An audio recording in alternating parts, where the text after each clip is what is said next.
to Streams of Income, hosted by best-selling author and entrepreneur Dr. David Powers, where we discuss streams of income, passive income, residual income, and even why there are dinosaurs and zombies in this intro.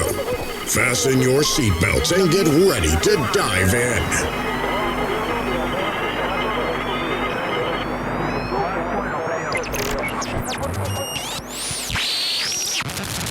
All right, hello, this is Dr. Dave, and welcome to the next episode of Streams of Income podcast. And my guest, Chris Niemeyer, is an amazing guy. It's kind of weird. Chris, you're part of the what I call the Dan Miller Alumni Club. Some of my best friends in the world come from that alumni group, and it's weird because I don't think you and I have ever met in person at Dan's house or anything. So I've got a lot of Dan Miller friends, but I haven't met a lot of them in person. I'm even in mastermind groups with some. And so it's nice to finally meet you, at least digitally in person. We've talked a lot, but not like this. And one of these days we'll have lunch. But that's right. Go ahead and tell me a little bit about yourself. And if you want to kick it off, since I referenced Dan a little bit, how did you know Dan and his influence on your life, that kind of thing? Oh, man, there's a whole podcast episode right there. Well, thanks for having me, David. It's a pleasure. And yes, you're right. Dan has connected so many of us. I've seen you and seen all your activity online for many years. So good to connect here. And like you said, we've called and text and messaged here and there over the years, but it's fun to connect here. Hopefully later in Florida this year. It sounds like maybe we'll get together. Yeah. But yeah, I mean, when I introduce myself, I'm like, hey, I'm Chris. I'm a real estate investor and business coach. That's really what I do right now. But more than that, I'm a father of four, been married 23 years, love family and just the freedom and the flexibility that business provides to be engaged there and to kind of be all in within the family, unit. I think that's I know it's a passion of yours as well. And so that's just one thing where I'm super engaged in and want to make sure that anything I do in the business world can feed what I want to do as a husband, as a father, even their entrepreneurial adventures, which we'll probably get to later. But yeah, I've had a interesting career, a lot of different journeys. Had one job for 4 years, and I'm 44, so I've basically been an entrepreneur for most of my life, and and love that. I met Dan through a friend who my brother. So I was. Take a step back. My first business was a missions travel agency. So we were an online travel company specializing in mission trips, and then we expanded into trips for schools. We did study abroad programs, large group travel. And so I had a number of agents that worked for me across the country, and we were just very engaged in that, religious 501c3 and those. Well, my brother at the time was living over in Uganda and working for Bob Goff. You may know the name Bob Goff. Author. Are you fixing to do a Jared connection here? That's right. Yeah. So it's man, right. Bob Goff is like, his books they have a permanent place on my shelf. It's amazing. Very cool. Yeah. Yeah. So John, my brother, was a student of Bob's at Point Loma Nazarene in San Diego, where we both went to school. And Bob just challenged him and said, hey, why don't you take a trip out to Uganda, see what you think? Maybe you want to do a gap year. And 5 years later, he was living full time in Uganda, being his country director there. But during that transition, he was passed off that role from Ilea, who's Jared's wife. And so, long story short, at some point during that time, Jared and Ilea became serious. She said, hey, my future in-laws want to come over here and take a trip and visit. And so I got this introduction email to a Dan Miller, who was just a name and an email address in my inbox at the time, and served them well. I think did another trip or two for them. David still had no idea who he was, what he really did. I mean, literally, I was just kind of that fast-paced, moving business where it's like, I'm serving this guy's needs and on to the next person. Well, he we ended up developing a relationship. I looked him up and I was like, oh my goodness, this guy's written a few books. He's kind of known for a few things. And next thing you know, we expand into doing large group travel on cruise ships and doing seminars at sea and conferences at sea. Well, he called me and said, hey, you've served us really well in the space of our travels in the past. And would you do our cruise group? We're thinking about taking the 48 days community on a cruise and doing a conference at sea. And so I said, sure, absolutely, we would do that. And at the 11th hour, the cruise got kind of big, and he calls me up I think it was about 10 days before the cruise left. And I was still in Oregon at the time. Cruise is leaving out of Fort Lauderdale. He says, boy, I don't know if you consider this, but we had someone drop out, and would you consider coming on the cruise with us, just sort of being our chaperone and kind of the cruise director, if you will? And I said, sure, I'd be happy to. Talk to my wife about it, gave me, the blessing to do so. And so I flew out there, and David, probably like you, when you first met Dan and kind of got in this world, it was like sipping through a fire hose, just boy, these people and what I'm learning. Michael Hyatt was on the cruise. I think Aaron Walker was a speaker, Rory Vaden, a few others, wow. And they're giving out books. And I would have said at the time that I would lean toward professional and personal development. This was a whole new world for me, and so that sparked the start of that relationship. So sorry for the long answer, but that was that's awesome, because I had no idea you were Dan's cruise guy.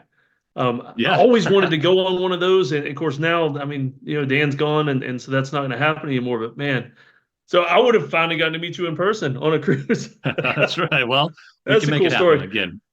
Yeah. So you did the travel thing. So now your real estate investing is your main thing. So what's the journey from travel company, the streams of income there? I mean, but answer the hard question first, though. Did you ever try any multi-level marketing companies? Because a lot of entrepreneurs like me, we've got those in our past at some point. No, never did multi-level. Never sold timeshares, no multi-level. None of that. Plenty of friends that did and tried, and would, I've been to many parties, let's just say that. And never, I just never wanted to go down that road. So gosh, boy, it's been an interesting journey. So my first career was actually in politics, of all things. I actually ran a large PAC, a political action committee in Southern California, but it was representing the business community, so the business interest of politics. So now that I'm out of it, I can kind of say it this way, but it was kind of your rich Republican fat cats, right? It was the guys with the big checkbooks that would fund campaigns and lobby to a degree on certain fiscal issues. And so I was the president of that group. The Illuminati. Yeah. Yes, felt like a time maybe. But I was around all these great business guys. I mean, to be on this board as a board of directors, about 20 businessmen in the Southern California area, you had to be a decamillionaire, and that's part of one of the requirements. Wow. And so these were big business guys back in 2000, 2001.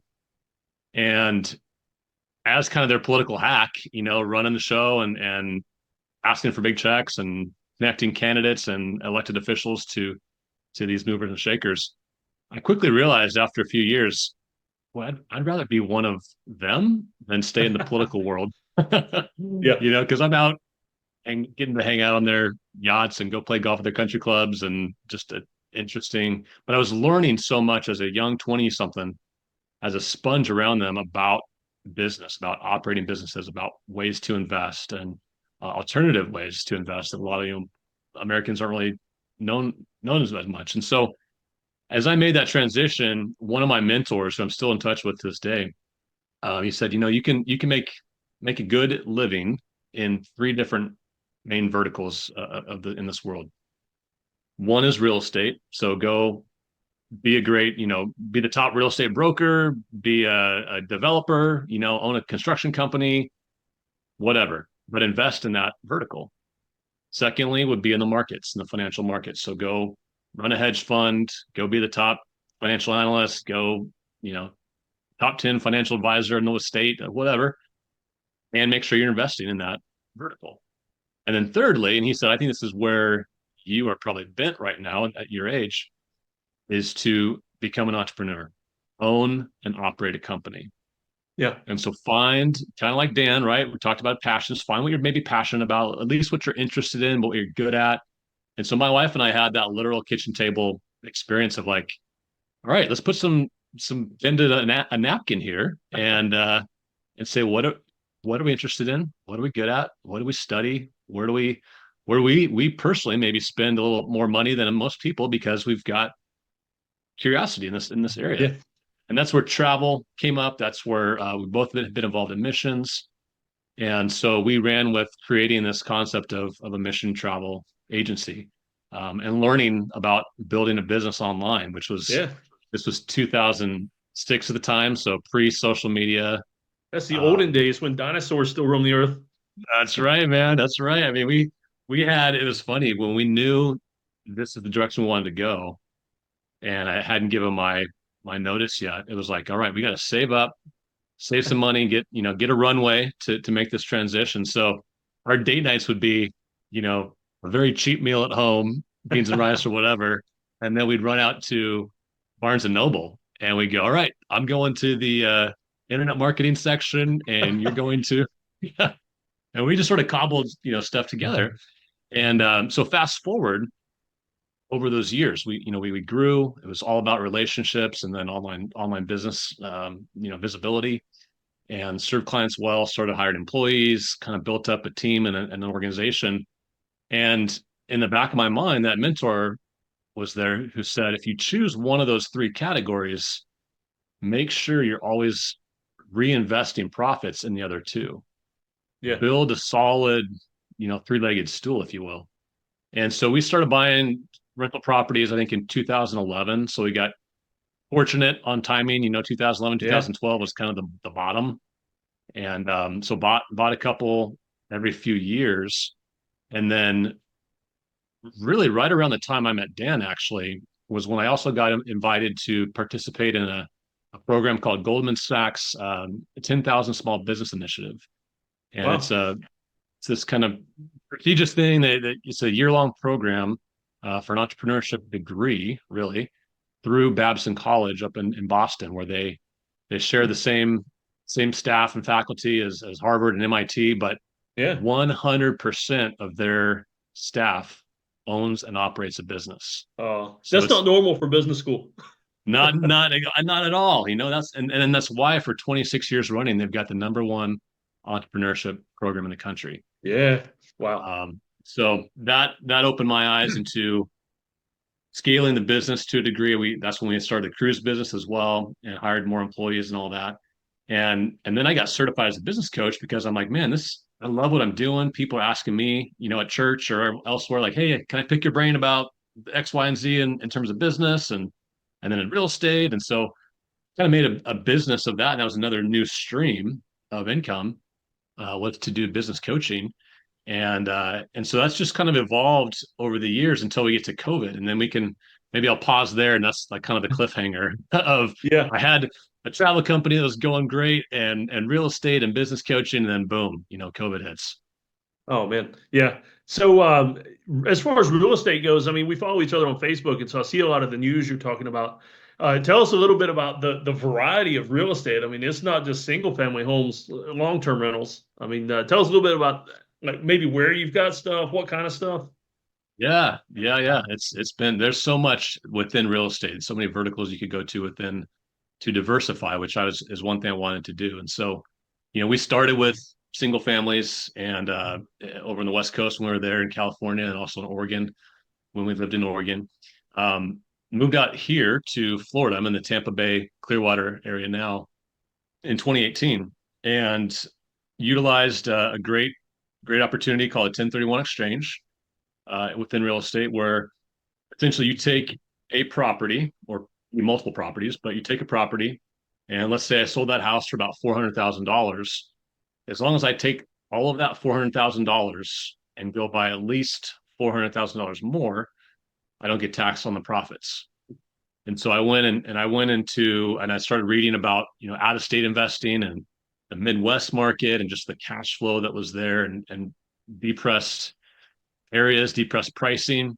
and was intrigued. And so I started buying real estate and making connections in Ohio and in Tennessee.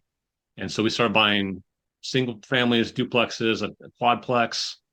We did short-term rentals, medium-term rentals, long-term rentals, Wow. and so just kind of built up a portfolio there. Started doing flips as well. Kind of got fortunate on the timing there in terms of buying. I've seen you and your kids all hands in on the flips.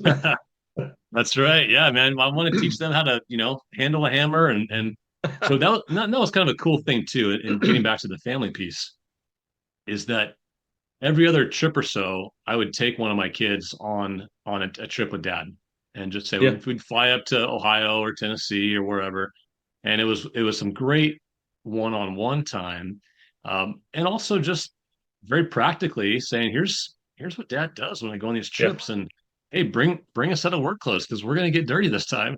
you know Yeah. I have one fun story. There was We were renovating in an old historic district, and so you had to maintain on the exterior all the 1800s Mhm. doors and windows and all this stuff, and so the casings and really ornate doors. And so my son Noah, who I think was maybe 9 or 10 at the time, I brought him along and said, "No, this old front door, we're going to take off. It's got probably 6 layers of paint on it, and you're gonna sand this thing for hours, man." He was like, "Okay, that's what we're gonna do." And so he's just out there sanding and sanding, day one, day two. By the end of day two, the neighbor next door comes out, and he comes up and talks to Noah, asks him what he's doing, and then he approaches me and he said, "Hey, I'm so impressed, man. This kid's a hard worker. Can I borrow him? Can he do my front door?" And so sure enough, we talk. Noah came up with a price, and I lost an employee, but he gained a little business that day. And so your son basically started his own handyman business while he's working for you. That's right. That's right. At 10 years This old. feels like So a Mr. still, Miyagi story with the wax on, wax off. that's right. Absolutely, man. That was fun.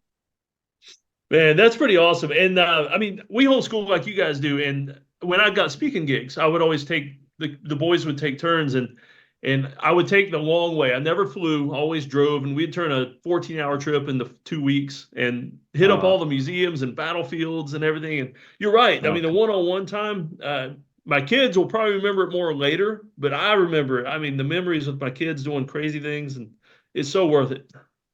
yeah, absolutely. They will remember that. They will remember that for the rest of their lives. I've Yeah. talked to so many people that have seen those kind of things that we do, and they're like, "Man, I still remember when dad or mom took me on a business trip when I was a young kid," and Yeah.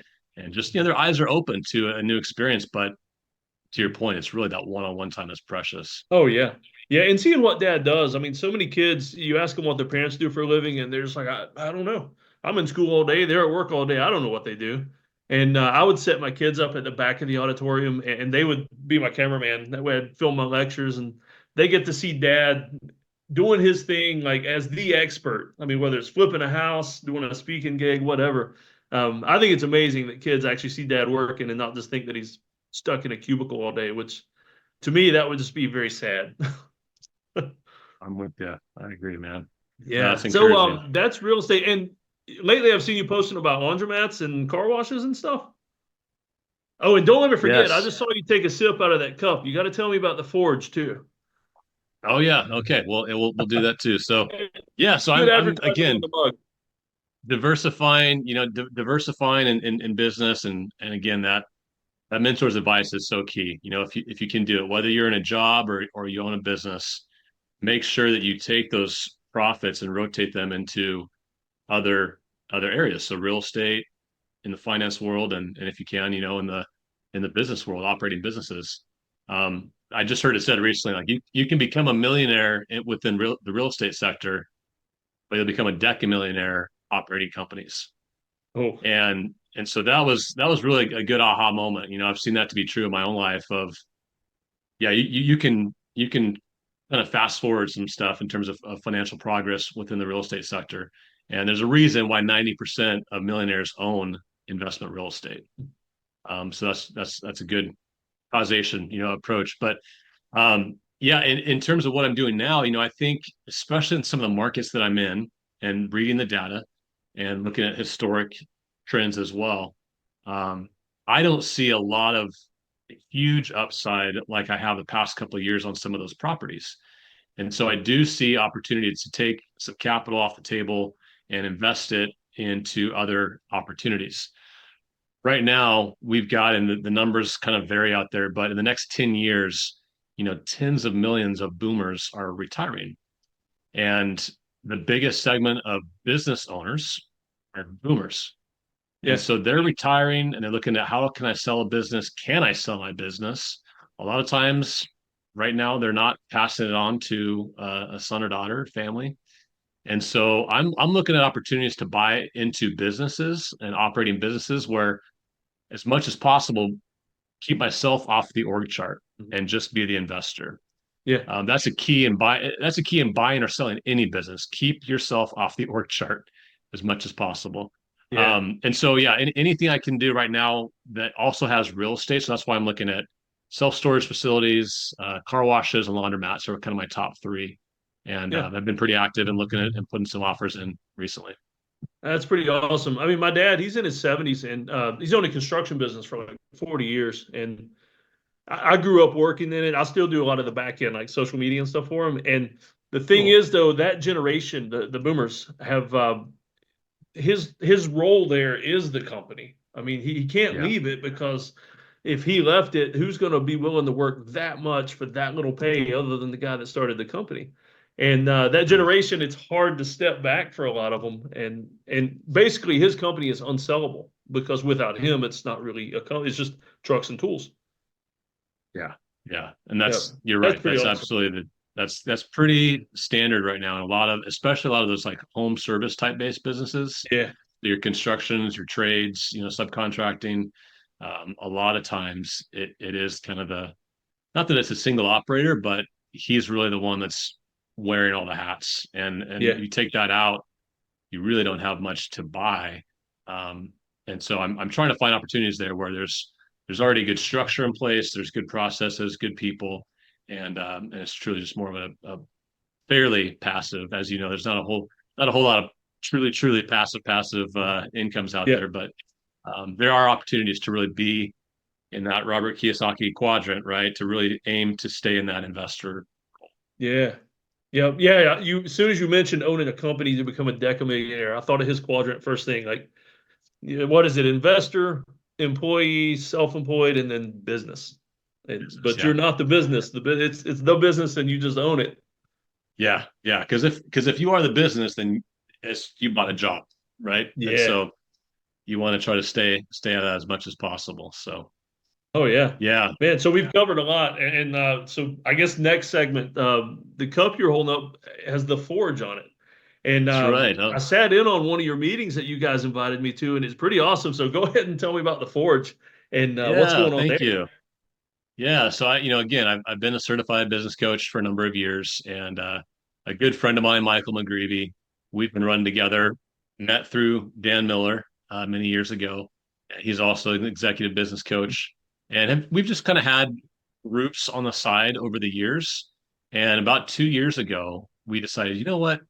What if we were to just combine our business coaching skills, but tailor it toward, because this is what we found over the years is a lot of our conversation with executives, with business owners would center around something underneath the surface that was related to their family, whether it was their marriage, whether it was with the kids.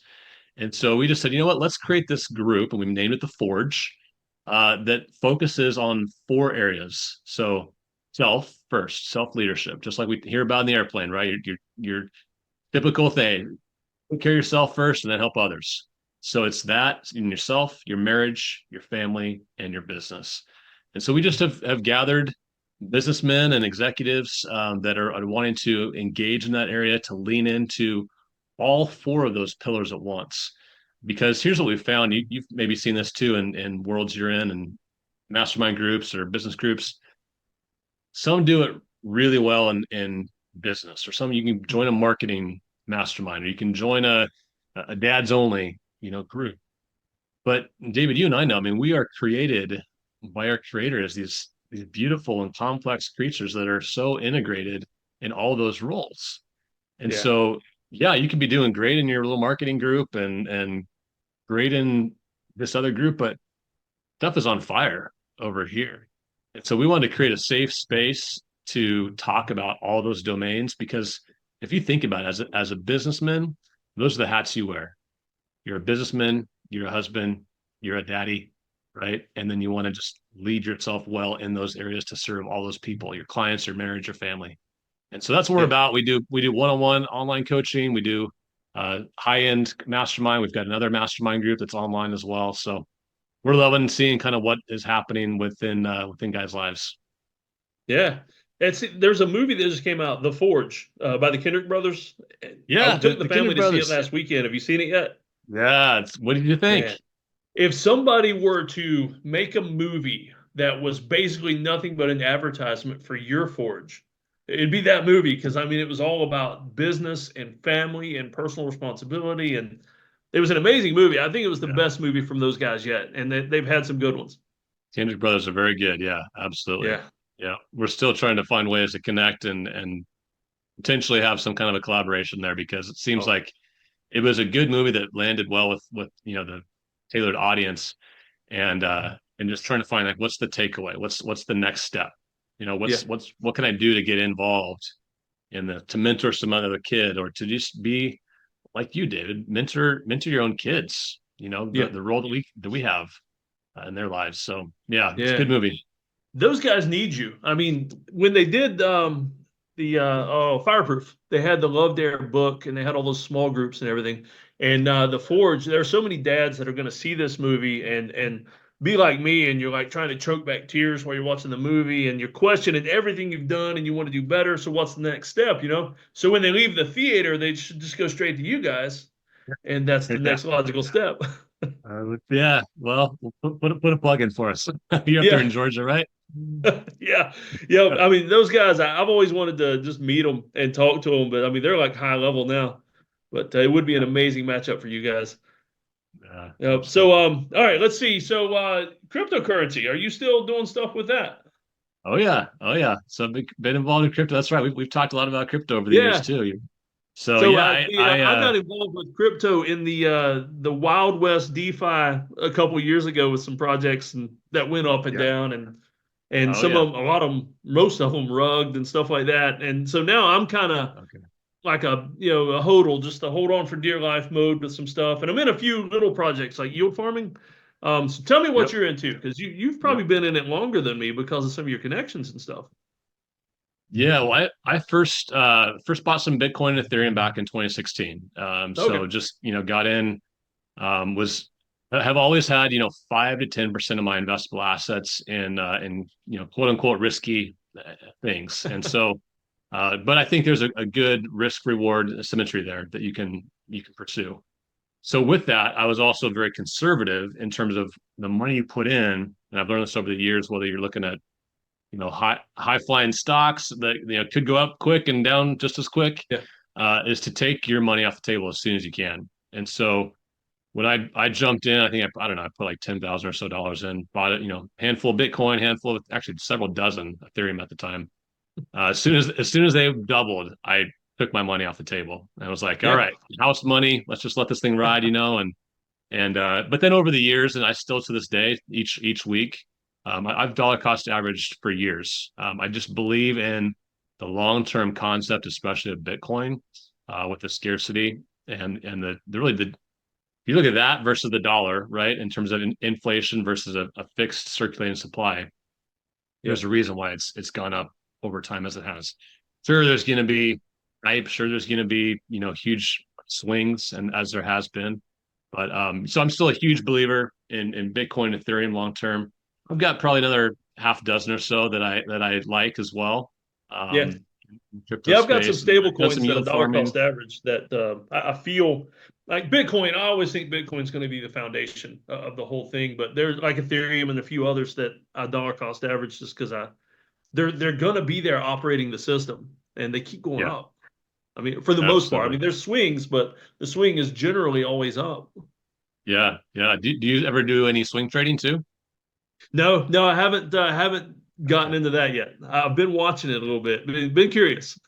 Yeah. It's an if you can understand a little bit of the nuances of swing trades and kind of what to look for in terms of moving averages.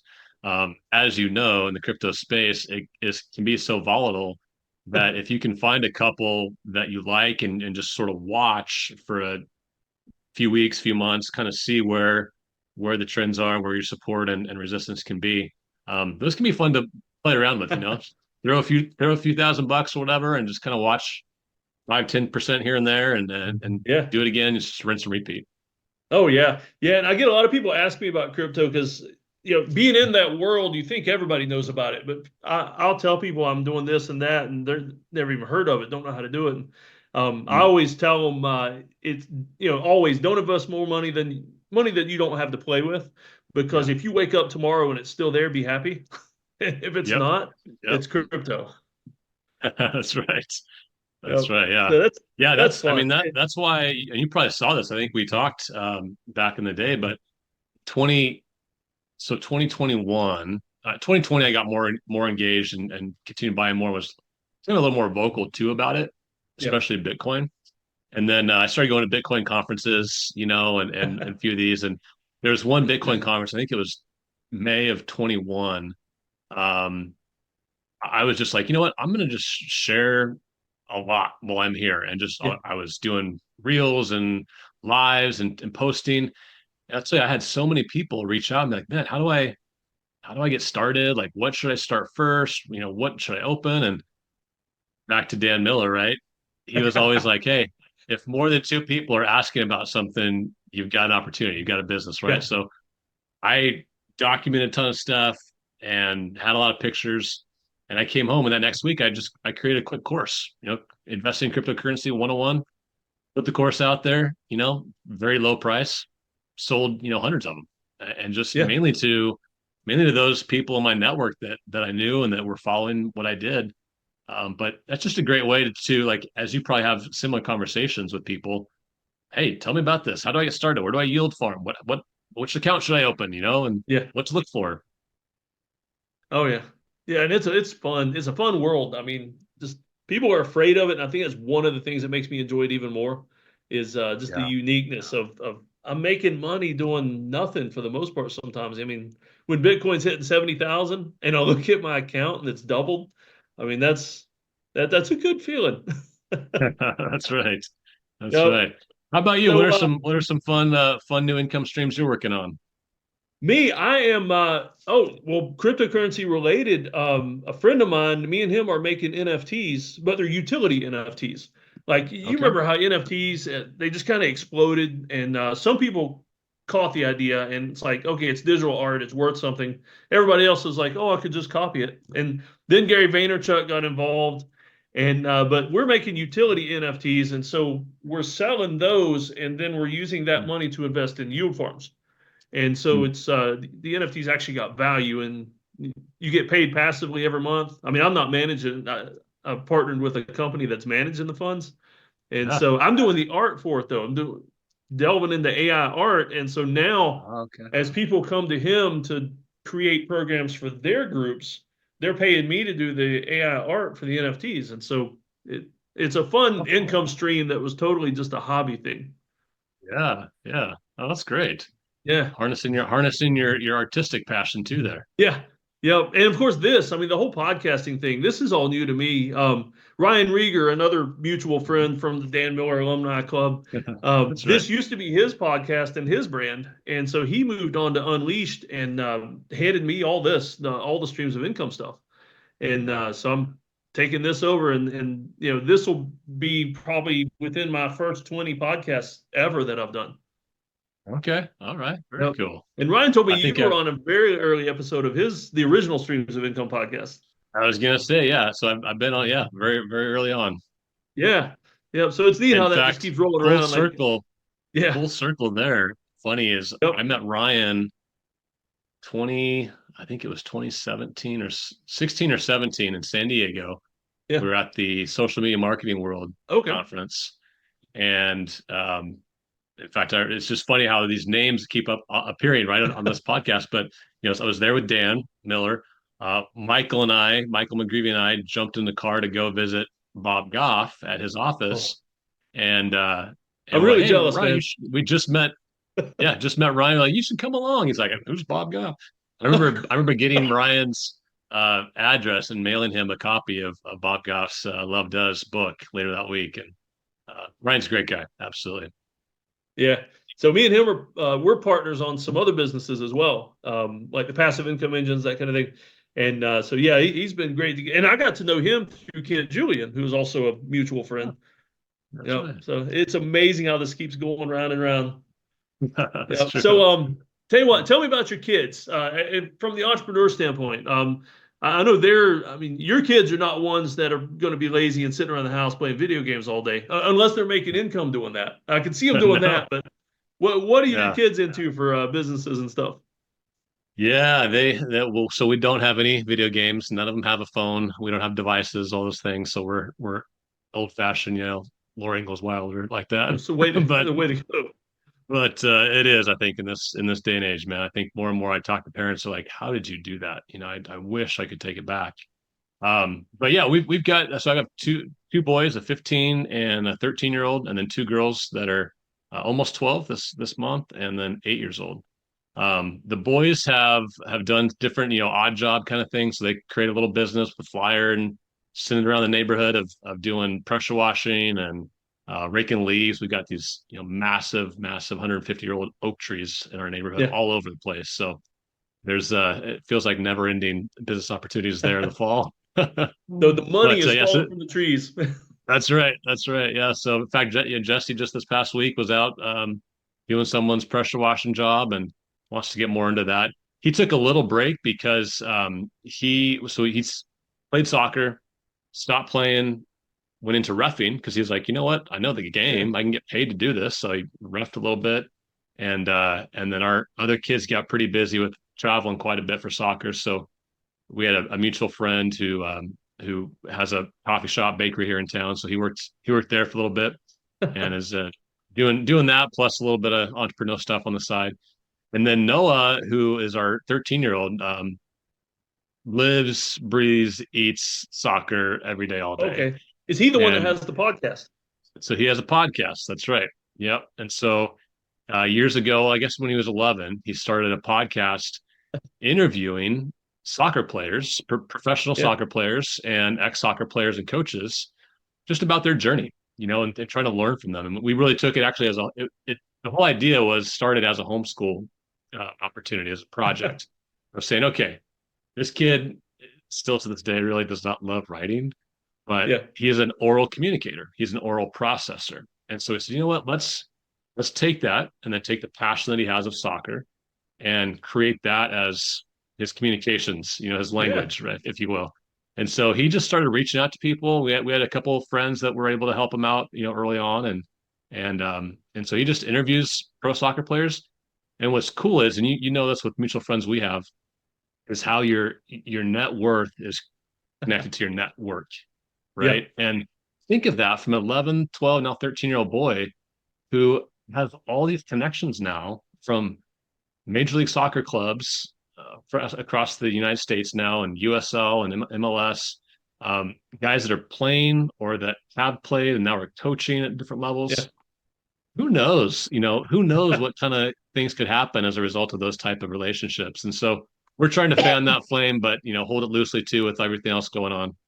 Yeah. Man, that's pretty awesome. So what you may want to start doing, like the Bob Goff thing, is having your son send house keys to Ronaldo and Messi and some of these other guys and say, come on by, you can stay at the house, but the deal is you got to sit for an interview.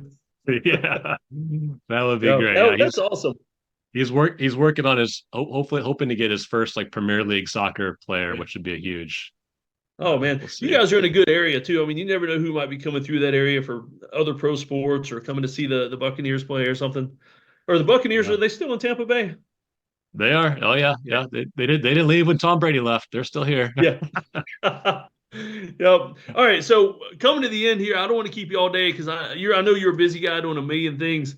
So the final question I always like to ask everybody is, if you had to drop all your streams of income but one, and you knew that this is the one that you could be happy doing it the rest of your life, money's not really an issue. It's just you know that the rest of your life you could do this without getting bored and hating it. It could even be a new stream of income that you haven't done yet. What would it be? What would be your dream stream of income? Dream stream. It would be real estate. It would be. I think there's just so much potential with it, and there's so many varieties within real estate that I don't think I would ever get bored. And I like the fact that there's so much to it between you can operate a business within the real estate side and kind of taking some of my past skills within just operating businesses. Yeah. Not just as a single family rental but there's so much else inside the commercial space and others. But what it does too, for a lot of people don't think about this, what it does for your taxes is huge. And so any kind of thing when we're talking about income, like you can make a lot of money, but guess what? The government wants a lot of that money. And so how can you operate efficiently? And real estate does that very well by what you can do through depreciation, by 1031 exchanges and such. And so there's just so much potential, I think, long term with real estate to stay in that. And it's why I think who was it? Will Rogers said, don't wait to buy real estate and wait. Yeah.